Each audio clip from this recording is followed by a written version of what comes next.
বিসমিল্লাহির রহমানির রহিম। আসসালামু আলাইকুম। কেমন আছেন আপনারা সবাই? আলহামদুলিল্লাহ, আমিও ভালো আছি। আজকে আপনাদের মাঝে নিয়ে আসছি শুটকি রেসিপি। তো আমি আজকে চাপা শুটকি দিয়ে বেগুন এরকম টুকরো করে নিয়েছি, আর 10-12টা কাঁঠালের বিচি, যেহেতু এখন কাঁঠালের সিজন, অনেক বিচি হয়, তো এই বিচি দিয়ে আজকে বেগুন দিয়ে এই শুটকিটা রান্না করব। তো আমি এভাবে এখানে 2টো বেগুন নিয়েছি গুটি করে, আর এখানে কাঁঠালের বিচি এভাবে কেটে নেওয়া, আর লাগবে 4টা কাঁচামরিচ এরকম ভেঙে নিয়েছি। আমি এভাবে ভেঙে নিয়েছি, আপনারা চাইলে আস্ত করেও দিতে পারেন, আবার ফেরেও দিতে পারেন। আর রসুন এভাবে কেটে নিয়েছি, আর পেঁয়াজ কুচি লাগবে, আর লাগবে পরিমাণ মতন লবণ, মরিচের গুঁড়ো, হলুদের গুঁড়ো, আর রান্নার তেল। তাহলে চলুন আমরা রান্নায় চলে যাই। রান্নার কাছে চলে আসলাম, জালটা জ্বালিয়ে দিই। বিসমিল্লাহির রহমানির রহিম। আমি কড়াইতে একটু তেল দিয়ে রেখেছিলাম পরিমাণ মতন। এটা একটু গরম হয়ে আসলে আমি এটাতে রসুন আর পেঁয়াজটুকু দিয়ে দিব। আপনারা, আমি যেভাবে বেগুনটা নিয়েছি আর কাঁঠালের বিচি নিয়েছি, আমি দুটো দিয়ে করব। আপনারা চাইলে খারকান, যেটা শাকের মতন হয়, সেই খারকানটাও ইউজ করতে পারেন, বা অন্য যেরকম দাঁড়া, আমরা ডাটা যেটাকে বলি, সেটাও আপনারা দিয়ে এভাবে রান্না করতে পারেন। তো আমার কাছে এটাই ভালো লাগে এইভাবে রান্না করলে, তো আমি আপনাদেরকে এইভাবেই করে দেখাচ্ছি আজকে। পেঁয়াজ আর রসুনটা দিয়ে দিচ্ছি। বিসমিল্লাহির রহমানির রহিম।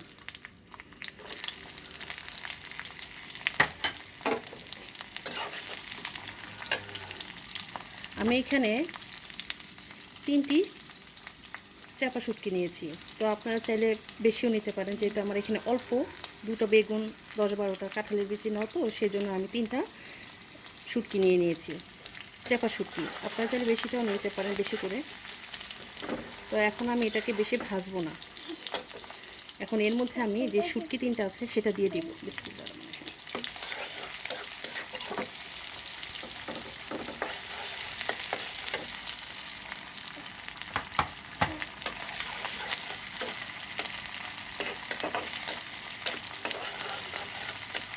এখন এর মধ্যে আমি চুলাটা কম করে দিব, সামান্য পরিমাণে পানি দিয়ে দিব। এখন সামান্য পরিমাণে মশলাটা কষানোর জন্য, যেন মশলাটা পুড়ে না যায়।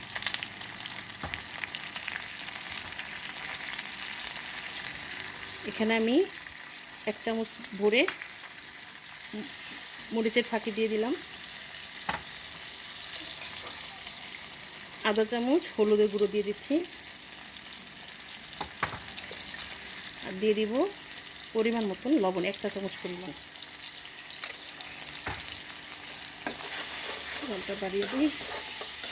এই মশলাটা কষানো হলে, শুটকি যেহেতু দিয়ে দিয়েছি, মশলাটা কষানো হলে এখন আমি কাঁঠালের বিচিটা আগে দিয়ে দিব। যেহেতু কাঁঠালের বিচিটা একটু সেদ্ধ হতে সময় লাগে, এটা আগে দিয়ে আমি ভালোভাবে কষাবো। বেগুনটা পরে দিব।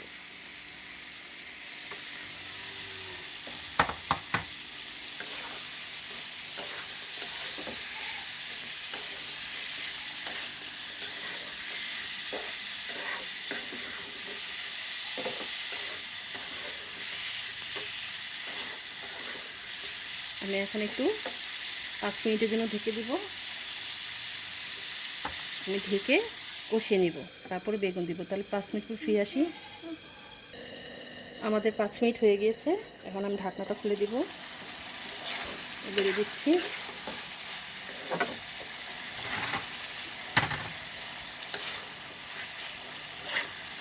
এখন আমি এর মধ্যে কেটে রাখা বেগুনগুলো দিয়ে দিব। কেটে রেখেছি যে বেগুনগুলো, এগুলো এখন দিয়ে দিব।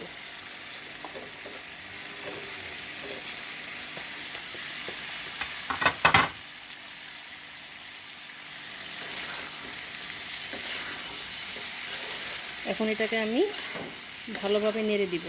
নেড়ে দিয়ে সামান্য পরিমাণে অল্প পানি দিয়ে দিব।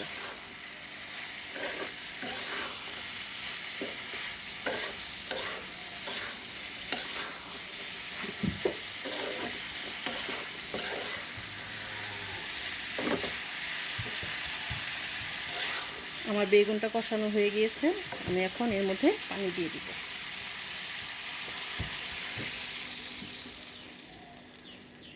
চুলার জালটা বাড়িয়ে দিব।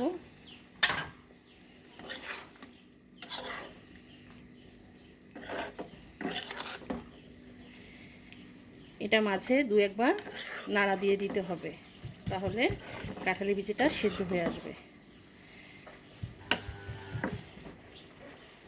বলক চলে আসতেছে, আমি এর বেশি পানি দেব না। তো এখন ঢেকে দিব, তাহলে আমরা সেদ্ধ হওয়া পর্যন্ত অপেক্ষা করি। আবার ফিরে আসলাম, আমি মাঝখানে দুবার নেড়ে দিয়েছিলাম। তো এখন দেখি আমার কি অবস্থা। এখন এটা দেখে নেব চাপ দিয়ে, আর সামান্য একটু সেদ্ধ হবে। আমার প্রায় সেদ্ধ হয়ে আসছে। এখন আমি এর মধ্যে আমি যে কাঁচামরিচগুলো ভেঙে রেখেছিলাম সেগুলো এখন দিয়ে দিব। অনেকে আগে দেয়, অনেকে পরে দেয়, আমি পরেই দিই, যেহেতু এটা ফ্লেভারটা ভালো লাগে আমার কাছে। একটু নেড়ে দিলাম, এখন এটাকে আবার ঢেকে দিব। আরও 5 মিনিট সময় লাগবে, তাহলে আমরা ঢেকে দিলাম। 5 মিনিট অপেক্ষা করি। এখন আমরা আবার নেড়ে দিব মাশাআল্লাহ করে। মাখা মাখা হয়ে আসছে আমার বেগুনটা। এখন আমি একটু নাড়া দিয়ে দিচ্ছি।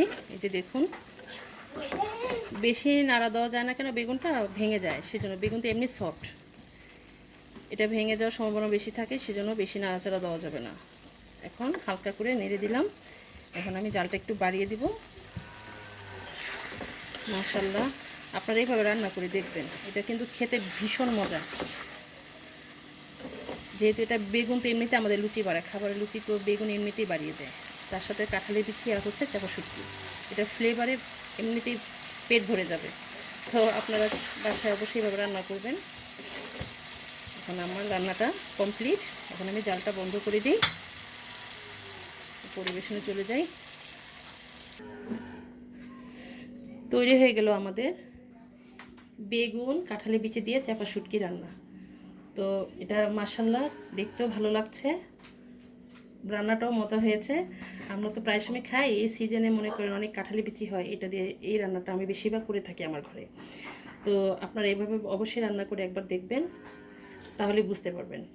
তো আমার জন্য দোয়া করবেন, আমি যেন আপনাদের মাঝে নতুন নতুন রান্না নিয়ে আসতে পারি।